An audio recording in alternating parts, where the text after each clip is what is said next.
Who, who, here, here, here. Parents of young children gather at Rhode Island School for the Deaf. What are we doing next? Good job, good job.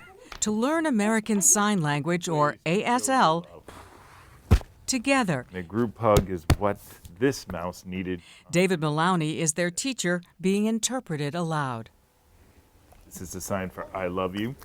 You'll see this a lot in American Sign Language. They are starting early to make sure their deaf and hard of hearing children don't fall behind. Nancy McGuire Heath has been director at Rhode Island School for the Deaf for the last 11 years. We frequently, especially the last few years, have had a number of students referred to us who have no language or have little language. They may have 50 to 100 spoken words when they should have thousands by that age. Most arrive never having learned any sign language, and McGuire Heath is entrusted with helping them catch up after years of missing out on opportunities to learn. You and I, because we're hearing, we learn from our environment all the time. We learn from mom on the telephone talking to the plumber. A deaf child may not get any of that. They're not getting that incidental learning that our brain grows from. That brain growth is the focus of extensive research by Dr. Wyatt Hall, Assistant Professor of Public Health Sciences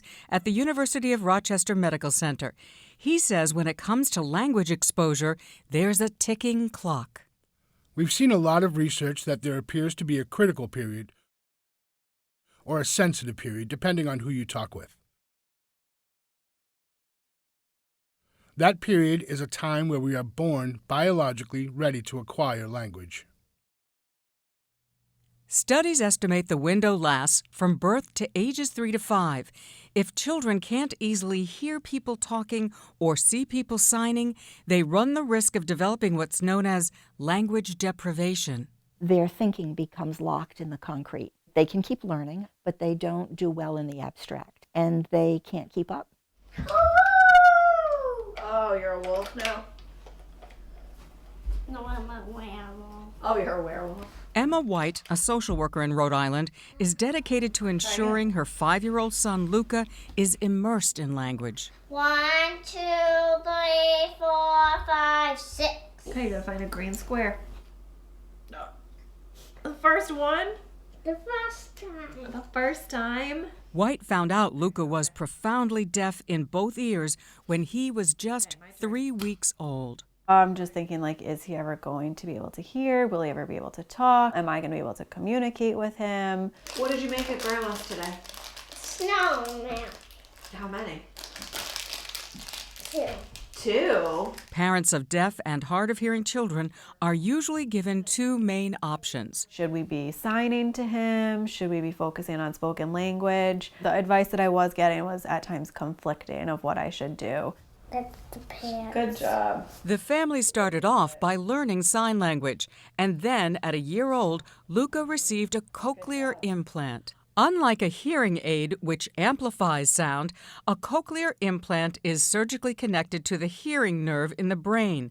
The vast majority of infants born in the U.S. today get the procedure. What was it like the first time that you realized he could hear your voice? I remember it was the S sound, the S, and he, I don't think, had ever really been able to hear that with his hearing aids. So when he heard that, he was just like looking around, and I was like, okay, it worked. Now the work is really gonna start. And start it did. What color did you get? Purple. Purple. Appointments to calibrate the sounds Luca hears, speech therapy, and advocating for accessibility at school. But for many families at her school, McGuire Heath says the money and time needed for these programs is out of their reach.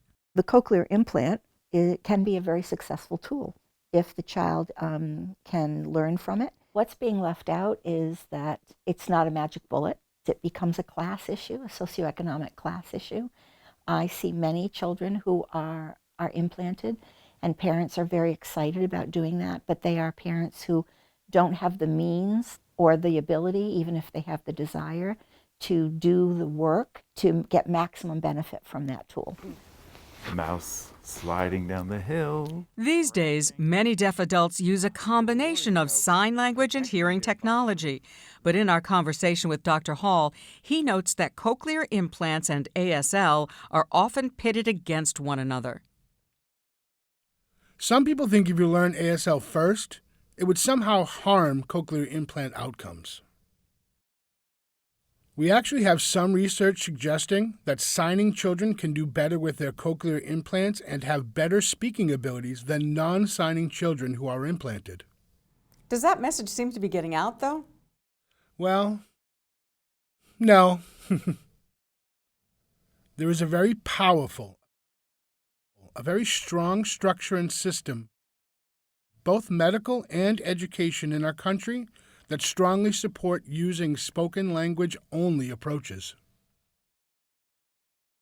So the best numbers that we have is roughly less than 10% of deaf children in America are getting early access to sign language.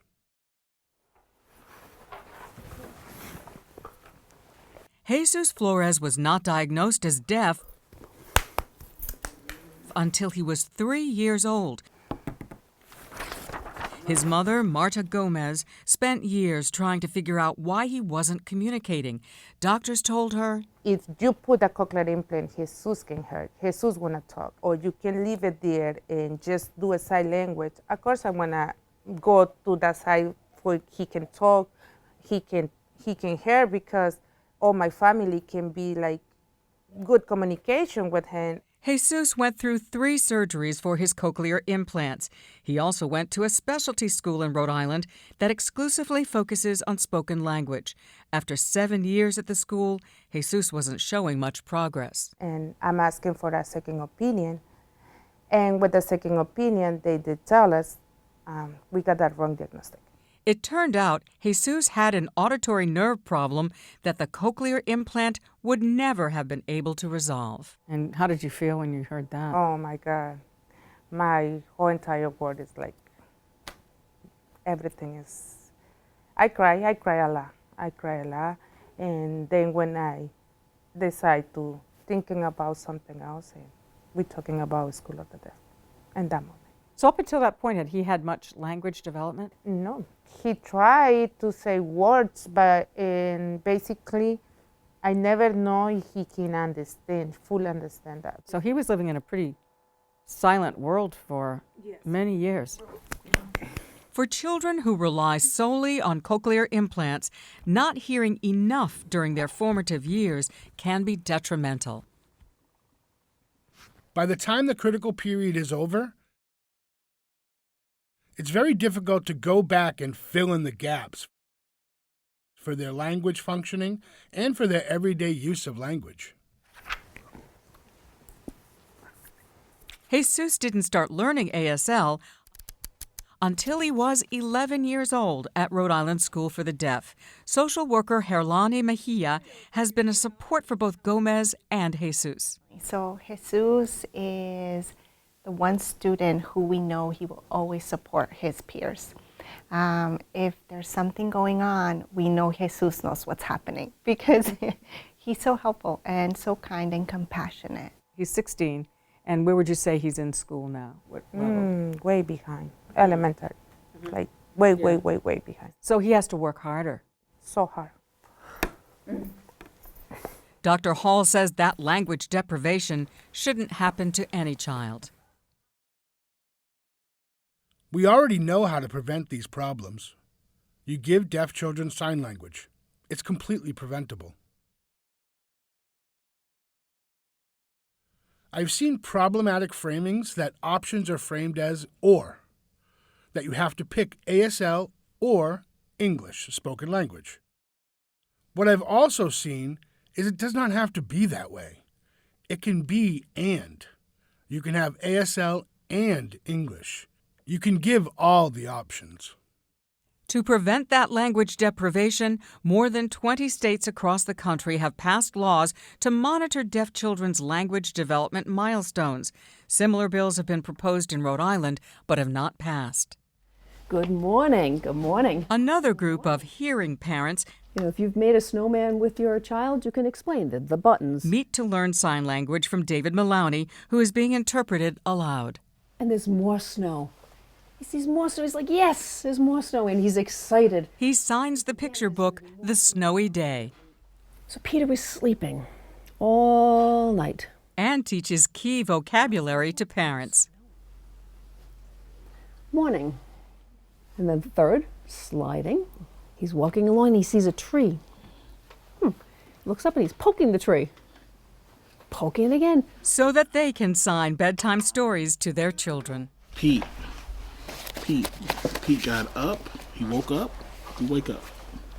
He woke up. He woke up. Yep. My parents were not strong signers at all, but they did sign. They tried their best. And I'm so thankful for them for being willing and able to learn how to communicate with me. You know, keep that in the back of your head. Keep communicating. Keep trying to improve. Keep working on it. The fact that you're showing the effort is really great. It's a familiar road for Gomez, who has been learning sign language for Jesus. She says he helps her get better. For example, we cooking together and I ask Jesus how I sign this or how I say this. Like, I try. So he's teaching you. Yes, he's my teacher. And when I do it wrong, he laughs at me too. What do you say to him to get him, to keep him motivated? I just show how much I love him, and doesn't matter what happened. He always got all my support. And that's the approach McGuire Heath says all parents should take. You're the oil that connects things. You know, you're the link that connects things for your child. There's no limit to what they can learn and what they can do, but they need you to help connect it to what's really happening in the world. Accept your child as he is, she is. Let them know that, and to give them every tool in the book, including American Sign Language, and they will let you know what works for them and what doesn't work for them. And they will appreciate that you were open to all of that.